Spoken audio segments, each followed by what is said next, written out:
بسم اللہ الرحمن الرحیم۔ السلام علیکم ناظرین کرام، ایران اسرائیل جنگ چھٹے روز میں داخل ہو گئی ہے، بلکہ آپ کہہ لیں کہ آج رات سے 7واں دن شروع ہو جائے گا۔ ابھی تک یہ جنگ فیصلہ کن نہیں ہو سکی۔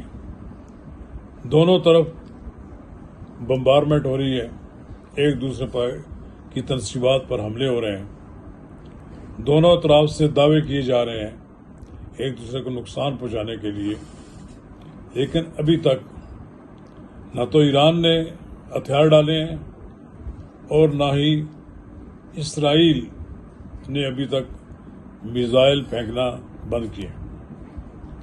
تو ناظرین کرام، قبل اس کا آگے بڑھیں، اگر آپ نے میرا یوٹیوب چینل نواز رضا کے ساتھ اب تک سبسکرائب نہیں کیا تو برائے کرم اسے سبسکرائب کریں، لائک کریں اور اب آپ ساتھ شیئر کریں، اور آئیکن کا یہ بٹن دبانا نہ بھولیے کہ جب ہم ویڈیو لوڈ کریں تو سب سے پہلے آپ کو اطلاع ملے۔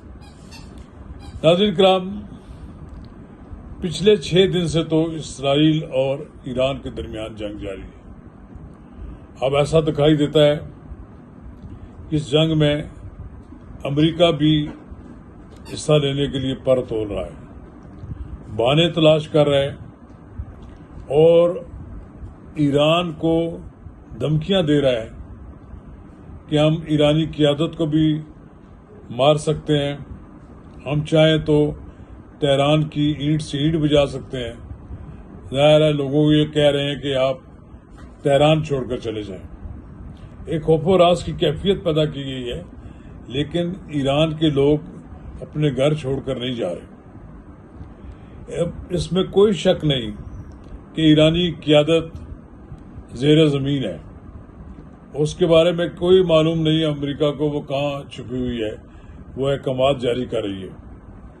ایران کے اسپرچل رہنما، روحانی رہنما خامنہئی، آیت اللہ خامنہئی احکامات جاری کر رہے ہیں، نئے آرمی چیف آ چکے ہیں، اسی طرح ہر قسم کی امپلائمنٹ جو ہے وہ جاری ہے۔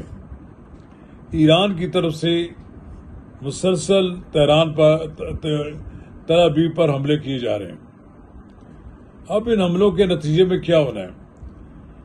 اسرائیل یہ چاہتا ہے کہ مزید تباہی سے قبل ہمارے مطالبات مان لے اور ایران سرنڈر کر دے۔ کچھ لوگوں کا تو خیال یہ ہے کہ یہ رجیم چینج کی ایک کوشش ہے، اور کچھ لوگوں کا یہ بھی خیال ہے کہ امریکہ اسرائیل ایران کی جوہری توانائی کی جو صلاحیت ہے اس کو تباہ کرنا چاہتے ہیں۔ اس پوری جنگ میں پاکستان کا رول جو ہے وہ غیر معمولی طور پر سراہا جا رہا ہے۔ اس وقت تک تو ساری صورتحال یہ واضح ہو گئی ہے کہ ایران نے جو جوابی حملہ کیا ہے اس پہ اسرائیل کو یہ شک ہے کہ ایران کو کہیں سے امداد مل رہی ہے، اور ایران اس امداد کے ذریعے اسرائیل پر اپنے حملے جاری کیے ہوئے ہیں۔ یعنی کہ ایران کو اب اتنی پاور مل چکی ہے کہ وہ اس کے جو میزائل ہیں وہ انٹرسپٹ ہوئے بغیر تل ابیب پر گر رہے ہیں۔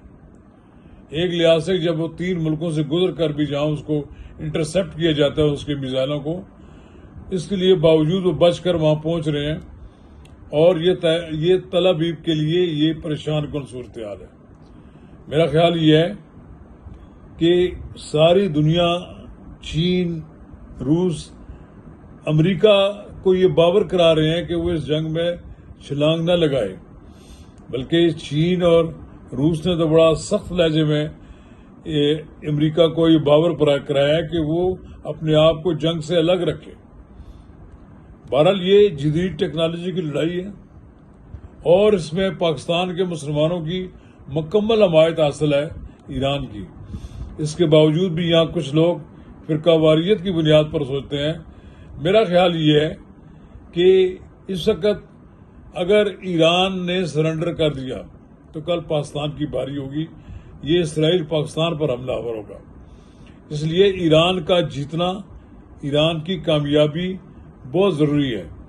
اور میرا خیال یہ ہے کہ ایران نے ثابت کیا ہے کہ وہ اسرائیل جو زیادہ طاقتور ملک تھا، طاقت کے لحاظ سے، اسلحے کے لحاظ سے، ایمونیشن کے لحاظ سے، میزائل کے لحاظ سے، ہر میدان میں وہ سپیریئر تھا ایران سے. لیکن ایران نے اس کی سپیریئرٹی کو ختم کر دیا ہے. اب وہ اسرائیل یہ کہہ رہا ہے کہ ان کو باہر سے مدد مل رہی ہے. وہ شکوک و شبہات کا اظہار کر رہا ہے کہ اس کو اڑوس پڑوس سے اسلحہ مل رہا ہے جس کے ذریعے وہ ہمارا مقابلہ کر رہا ہے. بہرحال ایران مجھے لگتا نہیں ہے کہ وہ سرنڈر کرے. ایران پوری قوت سے اسرائیل کا بھی مقابلہ کرے گا اور امریکہ کا بھی.